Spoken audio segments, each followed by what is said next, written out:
بسم الله الحمد لله والصلاة والسلام على رسول الله وعلى آله وصحبه ومن والاه.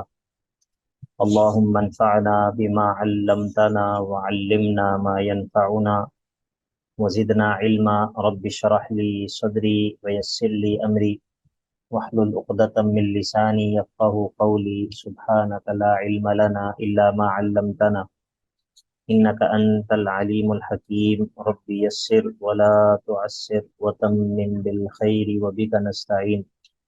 أعوذ بالله من الشيطان الرجيم. بسم الله الرحمن الرحيم. سورہ نحل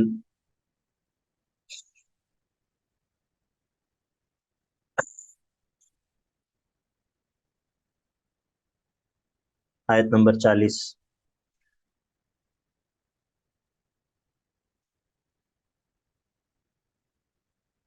اللہ رب العزت نے پیچھے ذکر کیا کفار کے بارے میں کہ وہ کہتے ہیں کہ لا یبعث اللہ من یموت، اللہ تعالیٰ نہیں اٹھائے گا ان لوگوں کو جو مر چکے ہیں. تو ان پر رد کیا، ان پر رد کرتے ہوئے اللہ رب العزت نے کہا انما قولنا لشیء اذا اردناہ ان نقول له کن. ہمارا تو بس یہ کہنا ہوتا ہے جب کسی چیز کا ہم ارادہ کر لیں کہ ہو جا تو فیکون، وہ کام ہو جاتا ہے. یعنی کہ اللہ رب العزت کا جو اللہ تعالیٰ کا جو امر ہے وہ جاری ہے. اللہ تعالیٰ کا حکم جو ہے وہ چلتا ہے اس کی سلطنت میں. جب وہ کسی کام کو کرنے کا ارادہ کرتا ہے تو اس کے لیے اس کو کوئی لمبی چوڑی جو ہے وہ پلاننگ اور لمبی چوڑی کوئی اس کی ترتیب نہیں بنانی پڑتی. اس کو اللہ رب العزت حکم دیتا ہے اور وہ کام ہو جاتا ہے. اب جب پیچھے اس بات کا تذکرہ ہوا کہ یہ کفار جو ہیں یہ اپنے کفر کے اندر پوری طرح ڈوبے ہوئے ہیں، اور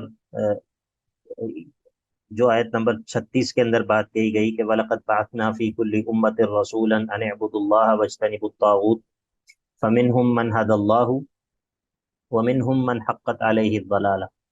انبیاء کی دعوت کے نتیجے میں، انبیاء کو جب اللہ تعالیٰ بھیجتا ہے تو اس کے نتیجے میں لوگ دو گروہوں میں تقسیم ہو جاتے ہیں. اس کے نتیجے میں لوگ دو گروہوں میں تقسیم ہو جاتے ہیں. ایک وہ لوگ ہوتے ہیں فمنہم من حد اللہ، وہ لوگ جن کو اللہ تعالیٰ ہدایت دے دیتا ہے، وہ لوگ جو کہ انبیاء کی دعوت کو قبول کر لیتے ہیں. اور دوسرا گروہ وہ ومنہم من حقت علیہ الضلالہ، کہ جن کے حق میں گمراہی جو ہے وہ ثابت ہو جاتی ہے. اب ظاہر ہے کہ جب یہ دو لوگ ہوتے ہیں تو ان دو قسم کے لوگ، دو قسم کے گروہ جو ہوتے ہیں، تو یہ دونوں گروہ آپس میں برسر پیکار رہتے ہیں. یہ دونوں گروہ آپس میں ایک دوسرے کے خلاف جو ہے وہ اپنی اپنی کوششیں کرتے رہتے ہیں. تو اس کے نتیجے میں ایمان والوں کو بعض دفعہ اپنا علاقے چھوڑنے پڑ جاتے ہیں. تو اب اللہ رب العزت نے ان کا تذکرہ کیا، فرمایا والذین ہاجروا فی اللہ، اور وہ لوگ جو کہ ہجرت کرتے ہیں اللہ کے راستے میں، فی اللہ ای فی سبیل اللہ، ٹھیک ہے، یا للہ، اللہ کی خاطر. اگر ہم فی کو فی کے معنی میں ہی رکھیں گے تو ہم کہیں گے کہ یہاں پر مضاف جو ہے وہ محذوف ہے، یعنی کہ فی اللہ ای فی سبیل اللہ، اللہ کے راستے میں. اور اگر ہم نے یہ کام نہیں کرنا تو پھر ہم کیا کریں گے؟ ہم کہیں گے کہ فی جو ہے وہ لام کے معنی میں ہے، یا فی اجلیہ ہے، للہ. جیسے حدیث میں آتا ہے نا کہ دخلت امرأۃ النار فی الہرۃ، ایک عورت آگ میں داخل ہو گئی، فی الہرۃ، بلی کی وجہ سے. ٹھیک ہے، کی وجہ سے، وجہ کا معنی کرتے ہیں فی کا. ٹھیک ہے، تو یہ فی اس معنی میں بہت استعمال ہوتا ہے. تو والذین ہاجروا فی اللہ، وہ لوگ جو کہ اللہ کی خاطر ہجرت کرتے ہیں، من بعد ما ظلموا، بعد اس کے کہ ان پر ظلم کیا گیا ہوتا ہے، لنبوئنہم، ہم ضرور ان کو جگہ دیں گے، فی الدنیا، دنیا میں. کیسی جگہ؟ حسنتاً، بہترین جگہ، ایسی جگہ کہ جہاں پر وہ معزز ہوں گے، جہاں پر ان کے اوپر کوئی ظلم اور زیادتی نہیں ہوگی. اور دنیا کے اندر بھی ان کو ہم حسنہ میں جگہ دیں گے. اور ولا اجر الآخرۃ اکبر، اور آخرت میں ہو ملنے والا بدلہ وہ تو بہت بڑا ہے. لو کانوا یعلمون، اگر یہ لوگ جانتے ہوتے جو کہ ہجرت نہیں کرتے، تو وہ ضرور جو ہے وہ اس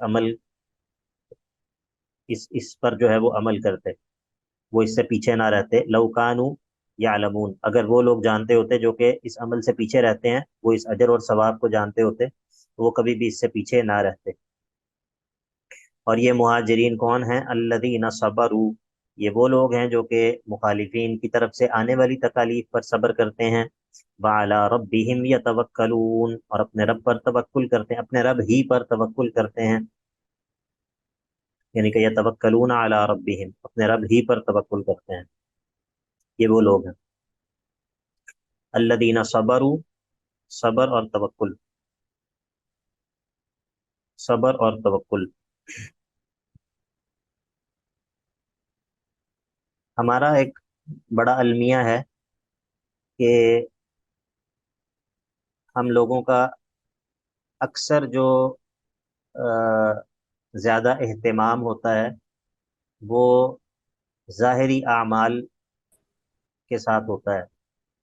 ہم لوگ زیادہ تر جو اہتمام کرتے ہیں وہ ظاہری اعمال کا کرتے ہیں، ہمارا فوکس اور ہماری محنت کا میدان عموماً ظاہری اعمال، اعمال ظاہرہ ہوتے ہیں۔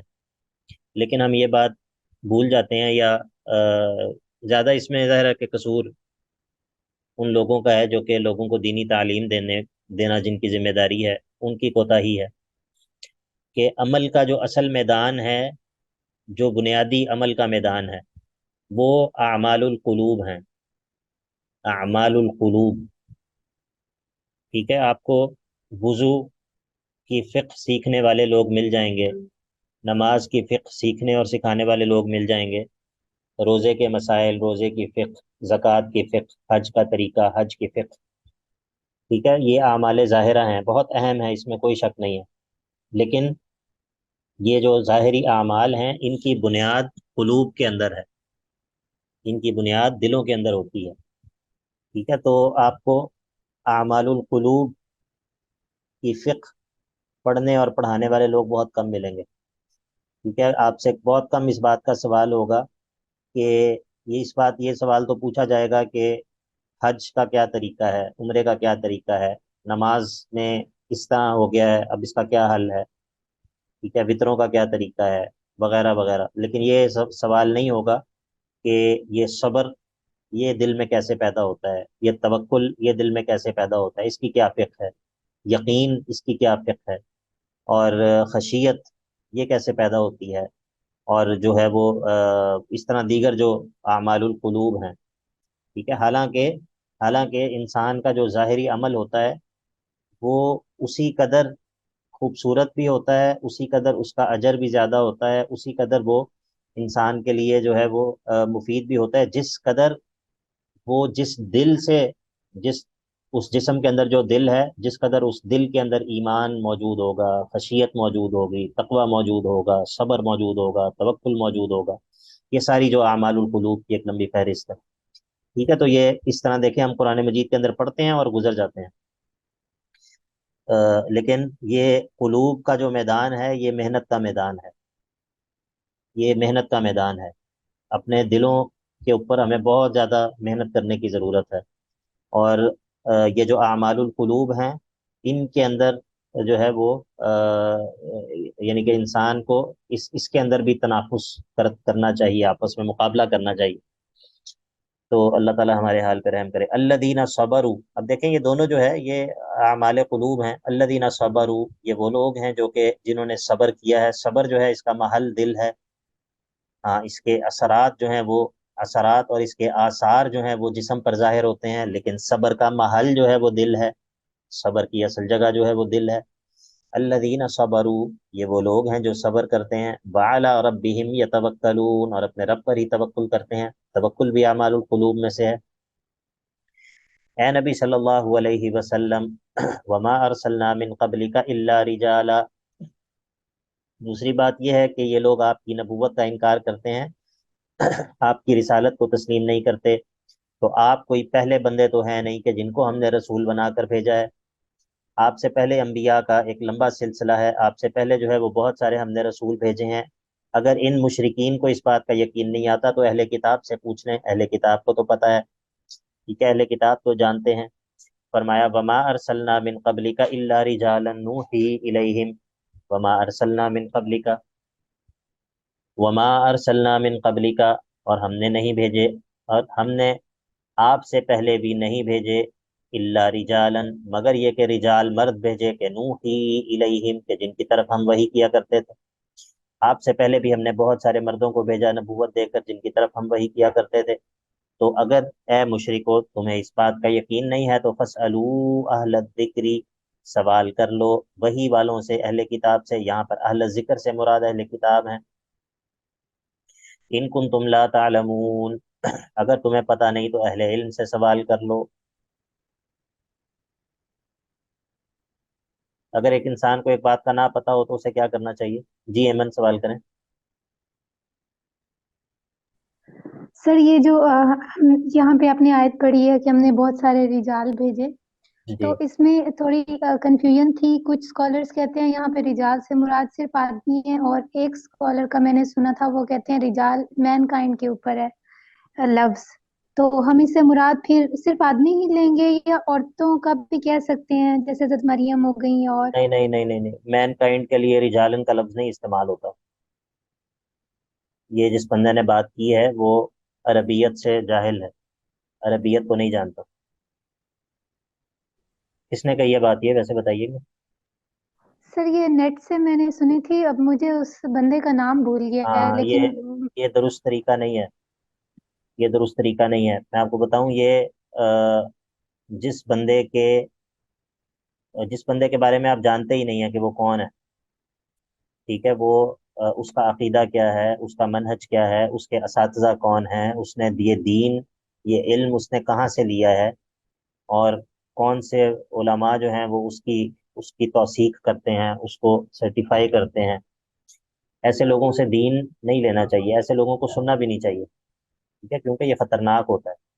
جس طرح ہم اپنے کھانے پینے میں احتیاط کرتے ہیں، کیونکہ وہ کھانا اور پینا جو ہے وہ ہمارے جسم میں جا کر ہمارے جسم کا جز بننا ہوتا ہے، ٹھیک ہے، وہ ہمارے جسم کا حصہ بننی ہوتی ہے خوراک. تو اس سے زیادہ احتیاط ہمیں اپنے دین اور علم کے معاملے میں کرنی چاہیے، ٹھیک ہے. یہ شیخ آج صاحب کل. ایک پوائنٹ تھا. جی جی فیصل شیخ بھائی. صاحب سوری سوری ٹو کٹ، ایک پوائنٹ تھا یہ اس نے مطلب جو ہے نا مین اور مین کائنڈ دونوں کا کوریلیشن کیا ہوا ہے. حالانکہ مین اور مین کائنڈ دونوں ڈفرینٹ چیزیں ہیں اس کے انگلش کے لحاظ سے بھی، اگر وہ دیکھے تو عربی میں ہاں تو ہے ہی ڈفرینٹ، آپ نے بتا دیا. ہاں جی جی. بات یہ ہے کہ عربیت کے اندر اگر یعنی کہ مین کائنڈ کا جو استعمال کرنا ہو، ٹھیک ہے، تو اس کے لیے یہ لفظ استعمال ہی نہیں ہوتا. رجالن کا لفظ جو ہے یہ مین کائنڈ کے اوپر نہیں بولا جا سکتا، ٹھیک ہے. اور دوسرا یہ ہے کہ پھر معنی بھی نہیں بنتا نا، معنی بھی نہیں بنتا، اس طرح معنی بھی نہیں بنتا. تو یہ اب ایک الگ بات ہے. میں یہ بات کہہ رہا تھا کہ یہ آج کل فیشن ہے، یا آج کل جو ہے وہ یہ ان ہے کہ لوگ جو ہے وہ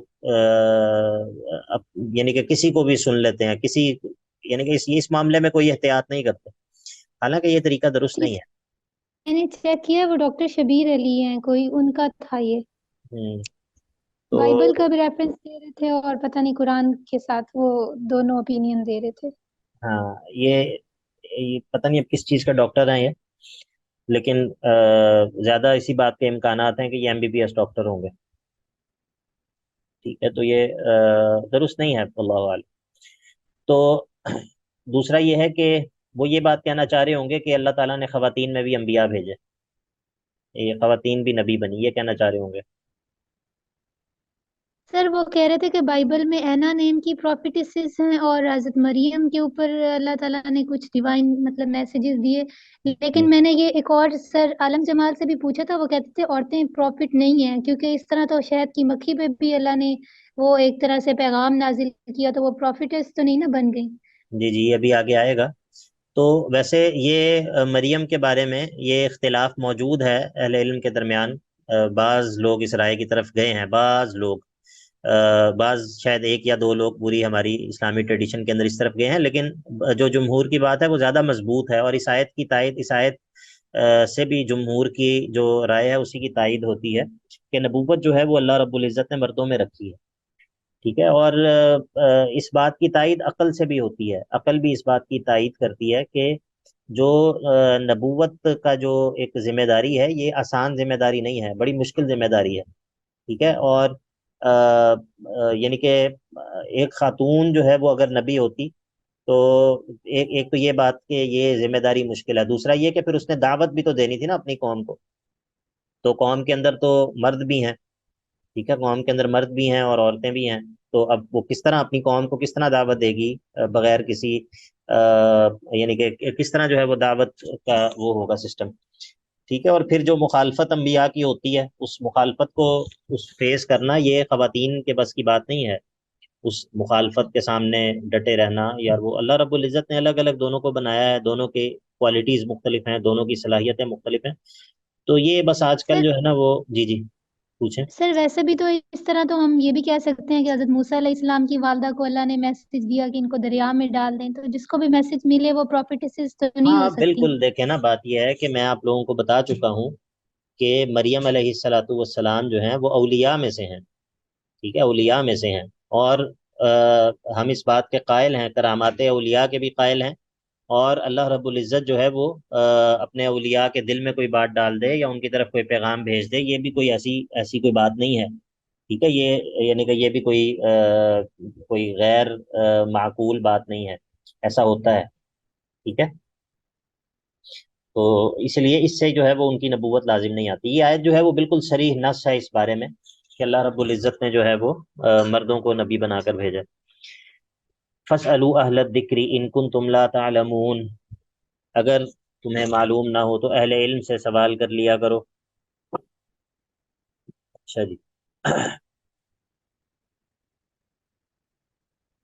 ہاں یہ انس ادریس بھائی نے تصویر بھیجی ہوئی ہے، یہ بندہ ایسے ہی ہے، فالتو ہے بندہ یہ. اس کے شاید میں نے ایک دو چیزیں دیکھی ہوئی ہیں. تو ایک بات میں کر دیتا ہوں، فائدے کی بات ہے، وہ یہ ہے کہ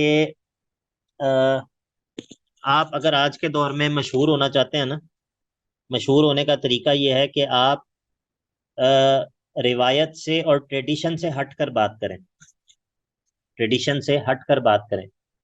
اب دیکھیں مثال کے طور پہ جو ٹریڈیشنل اسلام ہے وہ مطلب جو ٹریڈیشنل پوزیشن ہے کسی بھی معاملے کے اندر، اگر وہ 1,000 لوگ بھی مختلف جگہوں پر بیٹھے ہوں گے تو وہ وہی بات کریں گے، ٹھیک ہے. مطلب اب آپ مجھے ذرا بتائیے کہ معاشرے کے اندر جو ٹریڈیشنل اسکالرز ہیں ان کی تعداد زیادہ ہے یا جو ٹریڈیشنل اسکالرز نہیں ہیں ان کی تعداد زیادہ ہے؟ بتائیے بتائیے ذرا. ٹریڈیشنل کی زیادہ ہے. ٹریڈیشنل اسکالرز کی تعداد زیادہ ہے، لیکن آپ یہ بتائیے کہ زیادہ پرومیننٹ اور زیادہ مشہور کون ہے؟ سر جو اختلاف کوئی عجیب سی بات کر دیتے ہیں نیٹ پہ وہی مشہور ہو جاتے ہیں. تو اب اس کا مطلب یہ ہے کہ اگر میں وہی بات کروں گا جو اور 999 لوگ کر رہے ہیں تو میری کیا سگنیفیکینس ہوگی؟ کسی کو کیا پتا عبداللہ کون ہے، ٹھیک ہے، اگر میں وہی بات کر رہا ہوں جو اور 999 لوگ کر رہے ہیں، ٹھیک ہے. تو پھر اس میں ایسے میں نمایاں ہونے کا کیا طریقہ کار ہے؟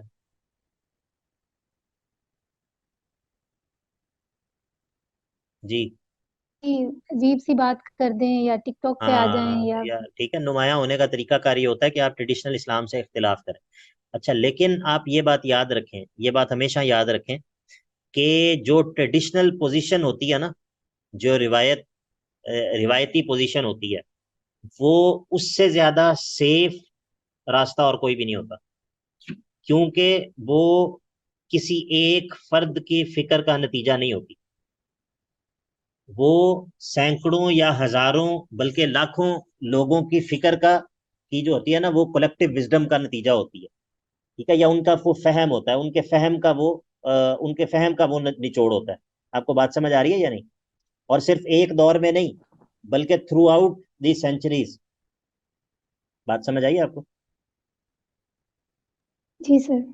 تو اب آپ مجھے خود بتائیں کہ اگر ایک پوزیشن جو ہے وہ تھرو آؤٹ دی سینچریز جو ہے وہ سینکڑوں ہزاروں علماء ایک پوزیشن کے اوپر رہے ہیں، تو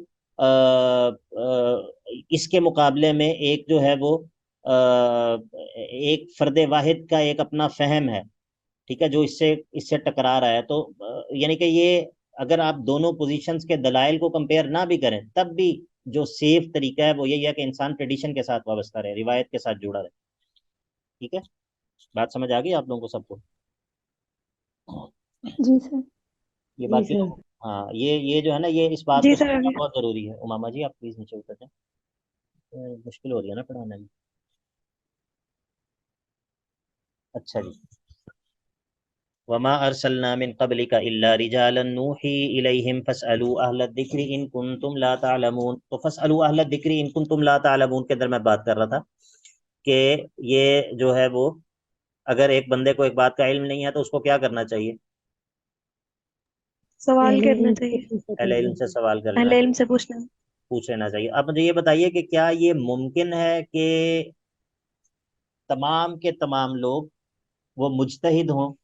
مجتہد کا مطلب یہ کہ وہ کتاب و سنت سے مسئلہ اخذ کرنے کی صلاحیت رکھتے ہوں. کیا یہ پاسبل ہے؟ نہیں نہیں نہیں سر. سر. پاسبل نہیں ہے. بلکہ تمام وہ لوگ جو کہ علماء ہوتے ہیں وہ بھی مجتہد نہیں ہوتے. ٹھیک ہے، جی ہر سر. عالم بھی مجتہد نہیں ہوتا. مجتہد جو ہے وہ بہت کم لوگ ہوتے ہیں. وہ لوگ ہوتے ہیں جو کہ جن کو ان تمام علوم کے اوپر، لغت کے اوپر اور باقی جتنے بھی علوم ہیں، نمبر متعدد علوم ہیں، ٹھیک ہے، ان کے اوپر جن کو مکمل دسترس ہوتی ہے، پھر وہ ایک لمبا عرصہ وہ اس میں تدریس میں گزارتے ہیں، مطالعے میں گزارتے ہیں، اور پھر اس کے بعد جا کے انسان کے اندر یہ صلاحیت پیدا ہوتی ہے کہ وہ کتاب و سنت سے براہ راست استدلال کرتا ہے، براہ راست جو ہے وہ.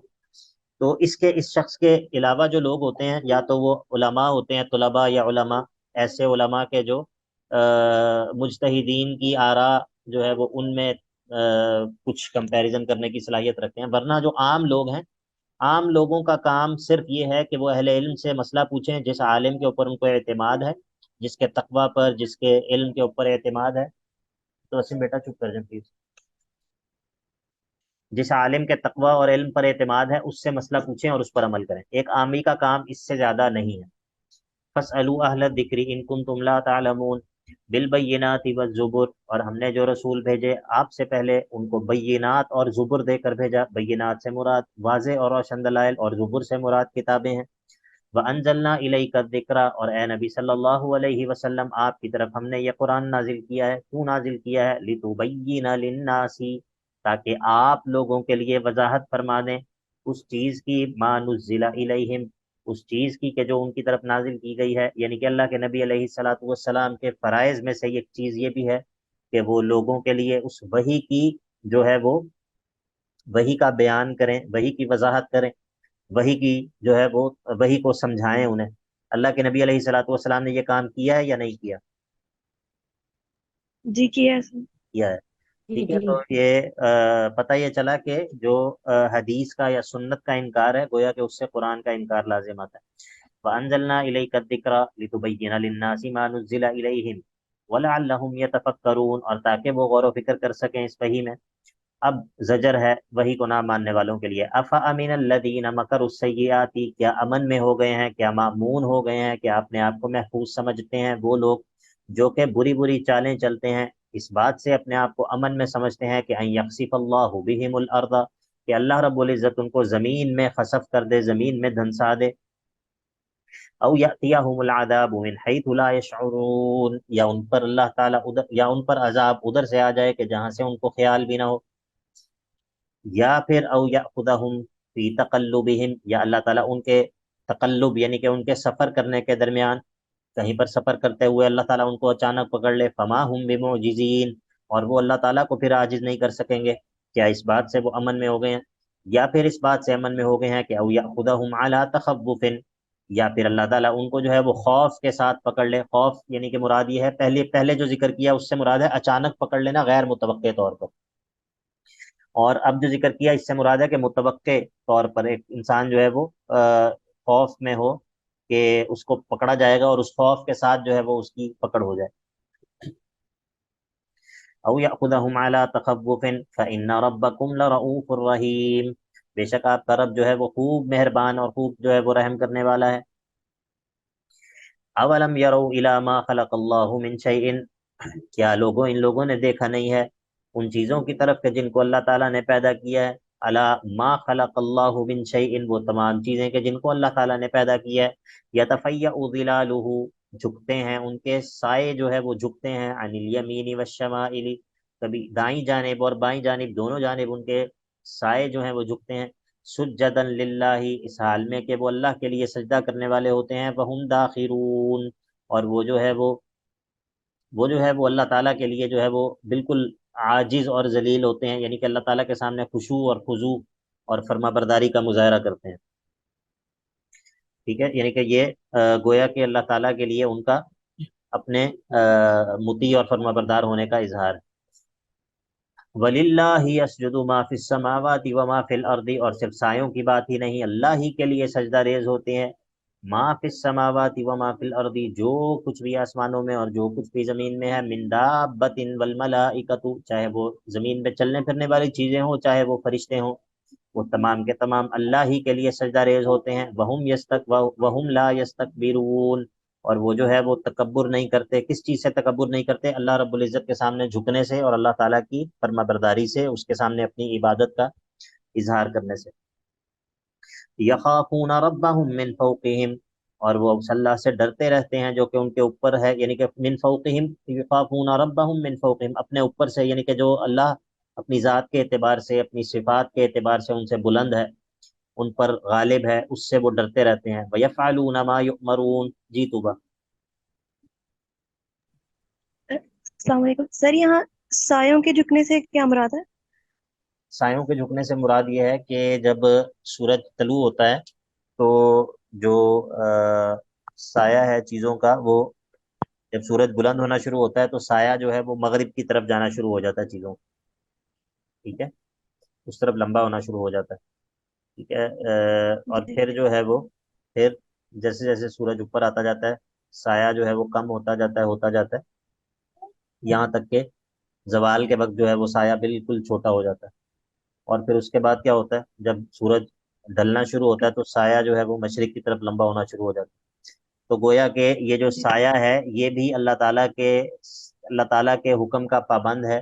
اللہ تعالیٰ سورج کو جو حرکت دے رہا ہے اور اس کے نتیجے میں جو سائے ہیں وہ اللہ رب العزت کے سامنے جو ہے وہ اپنی اپنی جو اس کی فرما برداری کا اظہار کر رہے ہیں. ٹھیک ہے، تو یہ گویا کہ ایک طرح سے اللہ تعالیٰ کے سامنے سجدہ ریز ہوتے ہیں. ہر چیز کا سایہ جو ہے جی وہ اللہ رب العزت کے سامنے سجدہ ریز ہوتا ہے. سر، تقلبہم کا آپ نے کیا بتایا تھا؟ تقلبہم سے مراد ہے سفر کرنا، موو کرنا، زمین میں چلنا پھرنا. سر، اس کا روٹ ورڈ وہی ہے قلب والا؟ قلبی ہے بالکل. لا یغرنک تقلب الذین کفروا فی البلاد. تقلب، ٹھیک ہے، کسی جی چیز کا ٹھیک ہلنا جلنا. اچھا جی. جی ٹھیک ہے سر. اولم یروا الی ما وللہ یسجد، یہ آیت سجدہ ہے. وللہ یسجد ما فی السماوات وما فی الارض من دابۃ والملائکۃ وهم لا یستکبرون یخافون ربهم من فوقهم ویفعلون ما یؤمرون، اور وہ کرتے ہیں جو بھی جس چیز کا بھی ان کو حکم دیا جاتا ہے وہ اس کو کر گزرتے ہیں.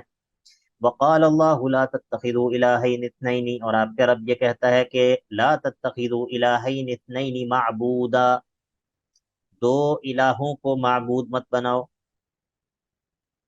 دو معبود مت پکڑو، یعنی کہ مراد یہ ہے کہ دو الہوں کی عبادت مت کرو. کیونکہ انما ہوا الہ واحد، کیونکہ بات یہ ہے کہ تمہارا الہ تو صرف ایک ہی الہ ہے. تو فَإِيَّايَ فَارْهَبُونِ، تو مجھ ہی سے ڈرا کرو. فَإِيَّايَ فَارْهَبُونِ، مجھ ہی سے ڈرا کرو. وقال اللہ لا تتخذوا الہین اثنین انما هو الہ واحد فإیاي فارہبون. فرہبون، رہبت، یہ بھی خوف سے ملتی جلتی چیز ہی ہے، یہ بھی اعمال القلوب میں سے ہے رہبت. وَلَهُ مَا فِي السَّمَاوَاتِ وَالْأَرْضِ وَلَهُ الدِّينُ وَاصِبًا، اللہ ہی کی ملکیت ہے جو کچھ بھی آسمانوں اور زمین میں ہے. وَلَهُ الدِّينُ وَاصِبًا، اور فرما برداری تو دائم ہمیشہ جو ہے وہ اسی کے لیے ہے. ٹھیک ہے، الدین جو ہے وہ فرما برداری کے معنی میں ہے، اطاعت کے معنی میں ہے، اخلاص کے معنی میں. فَلَهُ الدِّينُ وَاصِبًا وَلَهُ الدِّينُ وَاصِبًا أَفَغَيْرَ اللَّهِ تَتَّقُونَ، تو کیا تم اللہ کے علاوہ کسی سے جو ہے وہ ڈرتے ہو؟ ایسا مت کرو، جب آسمانوں اور زمینوں میں جو کچھ ہے وہ اسی کی ملکیت ہے، اور اسی کی فرما برداری اور اسی کی اطاعت جو ہے وہ مستقل طور پر دائماً کی جاتی ہے، تو پھر تم اللہ کے علاوہ کسی اور سے کیوں ڈرتے ہو؟ اور یہ بھی یاد رکھو کہ مملکت اور بادشاہت اور سلطنت اور قدرت بھی جو ہے وہ اللہ ہی کی ہے، اور یہ بھی یاد رکھو کہ تم پر ساری کی ساری مہربانیاں بھی اسی نے کر رکھی ہیں۔ اللہ اکبر۔ وما بکم من نعمت فمن اللہ، اور جو بھی تمہارے پاس نعمت ہے، نہیں ہے تمہارے پاس کوئی بھی نعمت، جو بھی تمہارے پاس نعمت ہے ما موصولہ ہے، وما بکم، اور جو بھی تمہارے پاس ہے، من نعمت، کوئی بھی نعمت، تو فمن اللہ، تو بس وہ اللہ ہی کی طرف سے ہے۔ تو جب آسمان اور زمین میں بادشاہت بھی اس کی ہے، جب ہر جگہ پر اختیار بھی اس کا چلتا ہے، پوری کائنات اطاعت بھی اسی کی کرتی ہے، اور پھر تم پر ساری کی سارے انعامات بھی اسی نے کیے ہیں، تو بتاؤ کہ تم اللہ کو چھوڑ کر کسی اور کی طرف کیوں جاتے ہو؟ ثم اذا مسکم الضر، اور پھر جب تمہیں تکلیف پہنچتی ہے تو فالیہ تجأرون، تو پھر اسی کی طرف تم جو ہے وہ گریہ وزاری کرتے ہوئے لپکتے ہو۔ جب تم پر کوئی تکلیف آ جاتی ہے تو پھر اس کو اللہ کے علاوہ کوئی دور بھی نہیں کر سکتا، پھر تم اسی سے سوال کرتے ہو، پھر وہی ہے جو تمہاری تکلیفوں کو بھی دور کرتا ہے۔ لیکن مسئلہ یہ ہے کہ ثم اذا کشف الضر عنکم، پھر جب وہ تم سے اس تکلیف کو دور کر دیتا ہے تو اذا فریق منکم بربہم یشرکون، تو تم میں سے ایک گروہ ایسا ہے کہ وہ پھر سے اپنے رب کے ساتھ شریک ٹھہرانے لگ جاتا ہے، پھر سے وہ اللہ کے ساتھ جو ہے وہ کفر کرنے لگ جاتا ہے۔ اور یہ شرک وہ اسی لیے کرتا ہے، اذا فریق منکم بربہم یشرکون لیکفروا بما آتیناہم، تاکہ وہ کفر کرے، ناشکری کرے ان چیزوں کی کہ جو ہم نے ان کو دے رکھی ہیں۔ جب وہ اللہ کے ساتھ کفر اور شرک کرتا ہے تو گویا کہ وہ ان نعمتوں کی ناشکری کر رہا ہوتا ہے کہ جو تمام کی تمام نعمتیں ہم نے اس کو دے رکھی ہیں۔ اب چاہیے تو یہ تھا کہ نعمتیں ہم سے لے رکھی ہیں تو عبادت بھی ہماری کرتا، اور جس نے اس سے اس تکلیف کو اور مصیبت کو دور کیا ہے، مصیبت کے دور ہونے کے بعد اسی ذات کا شکر گزار بندہ بن کر رہتا۔ لیکن وہ کرتے کیا ہیں کہ جب تکلیف دور ہو جاتی ہے تو دوبارہ سے شرک کرنے لگ جاتے ہیں، لیکفروا بما آتیناہم، تاکہ جو ہے وہ ناشکری کریں اللہ کی ان نعمتوں کی جو اللہ نے ان کو دے رکھی ہیں۔ تو کوئی بات نہیں، بات یہ ہے کہ فتمتعوا، مزے کر لو، جتنے مزے کرنے ہیں کر لو، فسوف تعلمون، ان قریب تمہیں پتہ چل جائے گا، ان قریب تم جان جاؤ گے۔ اور ان کی حالت یہ ہے، ان کے شرک کا بیان، کس طرح شرک کرتے ہیں، شرک اس طرح کرتے ہیں کہ وَيَجْعَلُونَ، بنا دیتے ہیں، لِمَا لَا يَعْلَمُونَ، ان بتوں کے لیے کہ جو کچھ بھی نہیں جانتے، نصیباً، ایک حصہ، مما رزقناہم، اس رزق میں سے جو ہم نے ان کو دے رکھا ہوتا ہے، وہ رزق جو کہ ہم نے ان کو دے رکھا ہوتا ہے اس میں سے ایک حصہ جو ہے وہ اپنے ان بتوں کے نام پہ وقف کر دیتے ہیں، ان بتوں کی طرف منسوب کر دیتے ہیں، ایسے بت کے جو کچھ جانتے ہی نہیں ہیں۔ رزق ہم نے ان کو دیا ہے، اور وہ اس رزق کو جو کہ ہم نے ان کو دیا ہے اس کی نسبت کر دیتے ہیں ایسے بتوں کی طرف کہ جو بت کچھ جانتے ہی نہیں ہیں، نہ وہ ان کو کچھ دے سکتے ہیں، نہ انہوں نے ان کو کچھ دیا ہے، نہ وہ ان کی تکلیف دور کر سکتے ہیں، نہ ان کی کوئی بات مانتا ہے، نہ انہوں نے آسمانوں اور زمینوں میں کچھ تخلیق کیا ہے، نہ ہی آسمانوں اور زمینوں میں ان کا حکم چلتا ہے۔ آسمانوں اور زمینوں کو تخلیق اللہ نے کیا ہے، آسمانوں اور زمینوں میں حکم اللہ کا چلتا ہے، پوری کائنات اطاعت اللہ کی کرتی ہے، پوری کائنات کے اوپر نعمتیں اللہ رب العزت کرتا ہے، اور پھر جب تکلیف آتی ہے اس تکلیف کو دور بھی اللہ رب العزت کرتا ہے۔ تو کتنی عجیب بات ہے کہ انسان اللہ کے دیے ہوئے رزق کی نسبت جو ہے وہ کسی اور کی طرف کر دے۔ تو فرمایا وَيَجْعَلُونَ لِمَا لَا يَعْلَمُونَ نَصِيبًا مِّمَّا رَزَقْنَاهُمْ، یہ کر دیتے ہیں، مقرر کر دیتے ہیں، نصیباً، ایک حصہ، مما رزقناہم، اس رزق میں سے جو ہم نے ان کو دیا ہے، کس کے لیے مقرر کر دیتے ہیں؟ لما لا یعلمون، ان بتوں کے لیے کہ جو کچھ بھی نہیں جانتے۔ تاللہ، اللہ کی قسم، تاللہ، اللہ کی قسم، لتسألن، تم ضرور ضرور تم سے سوال کیا جائے گا، عما کنتم تفترون، تمہارے ان جھوٹوں کا، تمہارے ان جھوٹوں کے بارے میں تم سے جو ہے وہ ضرور سوال کیا جائے گا، تم سے ضرور پوچھا جائے گا۔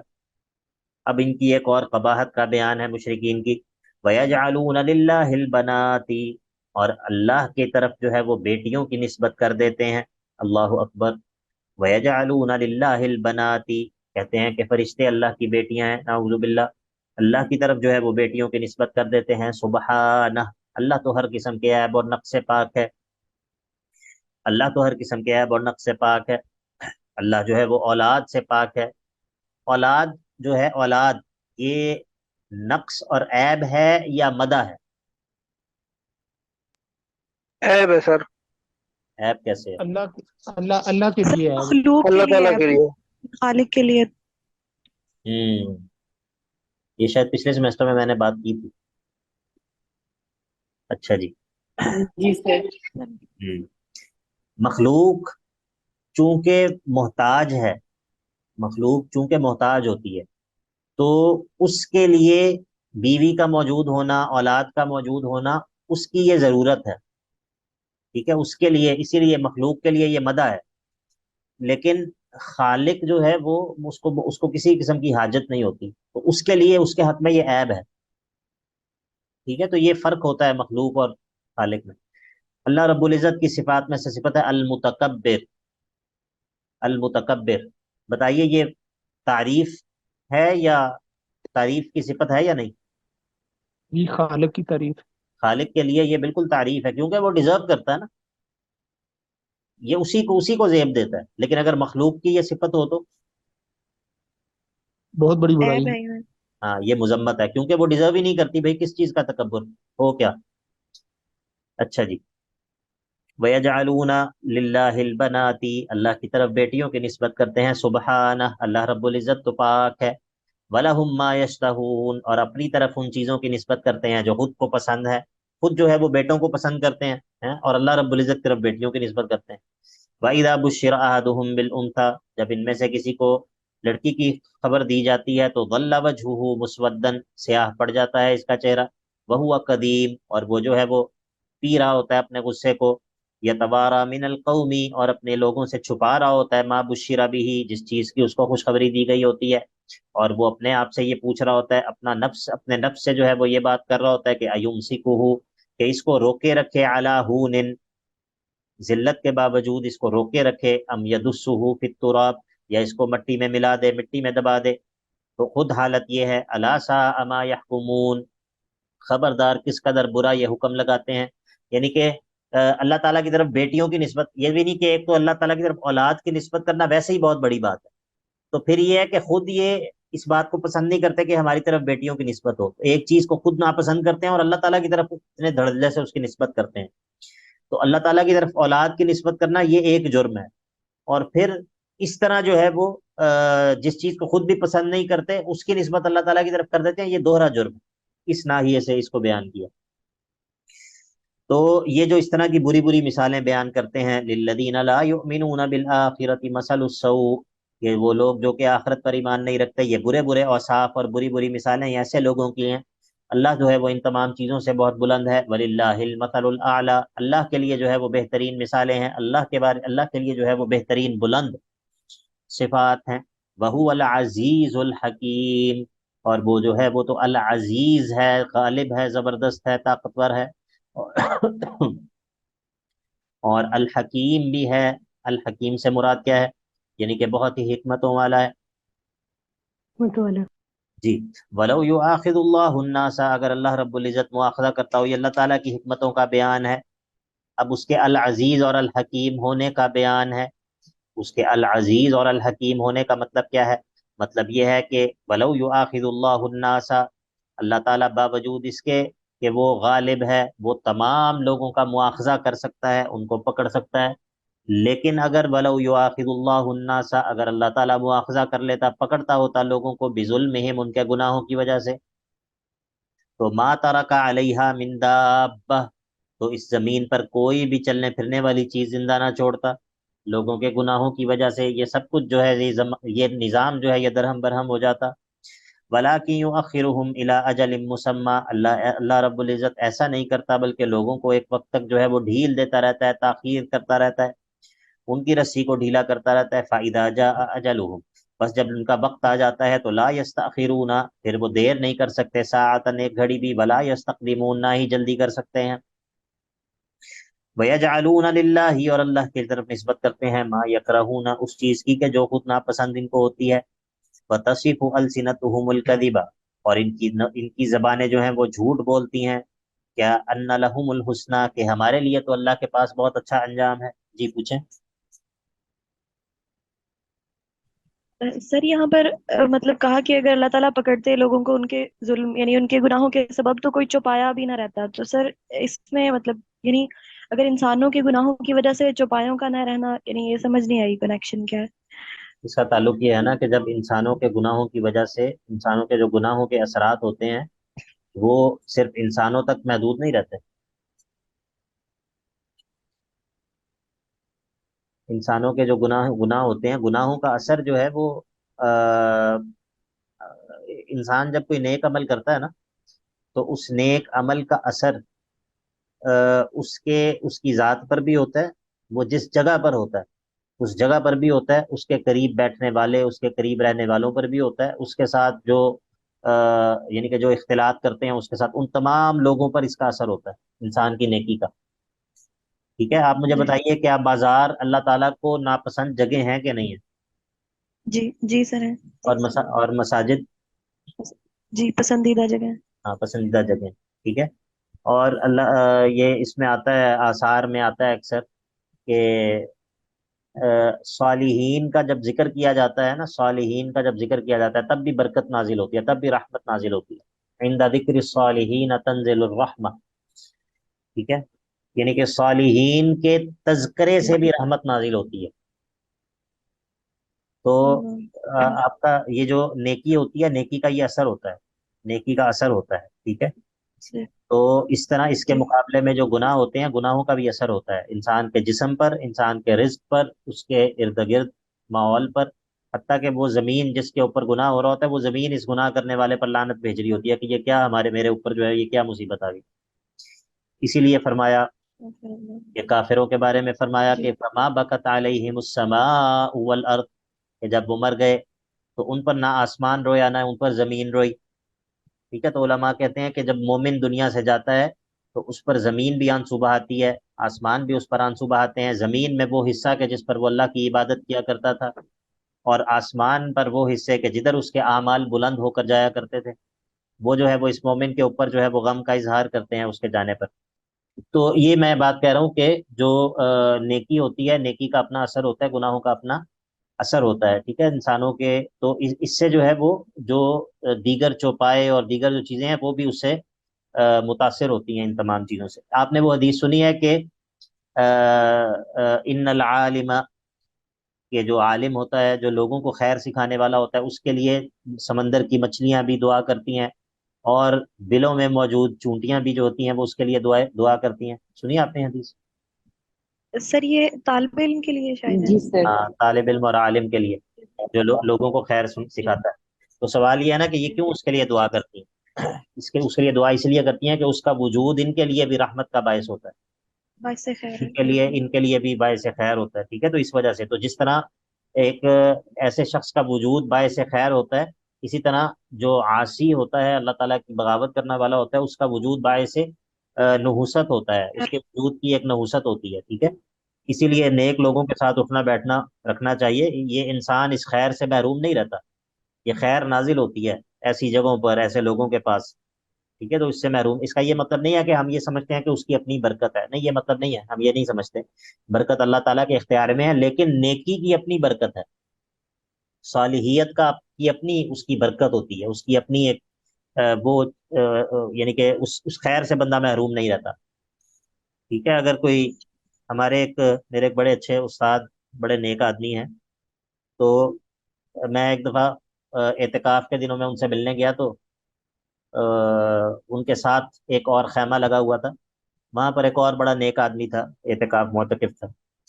تو میں نے ان سے پوچھا، کچھ بات ہو رہی تھی، تو وہ کہتے ہیں کہ جب رات کا آخری پہر ہوتا ہے تو یہ اپنے حجرے کے اندر جو ہے وہ گریہ وزاری کر رہا ہوتا ہے اللہ تعالیٰ سے تو کہتے ہیں کہ میں یہ اس کے حجرے کی دیوار کے ساتھ لگ کر بیٹھ جاتا ہوں. ٹھیک ہے. اور میں کہتا ہوں کہ یعنی کہ یہ ہے کہ ہم قوم لا یشقا بہم جلیسہم. اللہ اکبر. حدیث میں آتا ہے نا کہ یہ تو وہ لوگ ہوتے ہیں کہ جن کے پاس بیٹھا ہوا بھی خالی ہاتھ نہیں رہتا. ٹھیک ہے. تو یہ جو ہے وہ اور لائن ہے، یہ تصوف والی لائن ہے جس کی طرف اللہ اکبر. اگر کسی جگہ پر قرآن مجید پڑھا ہوا ہو، قرآن مجید کا پڑھا ہوا ہونا اس کا اثر ہوتا ہے یا نہیں ہوتا؟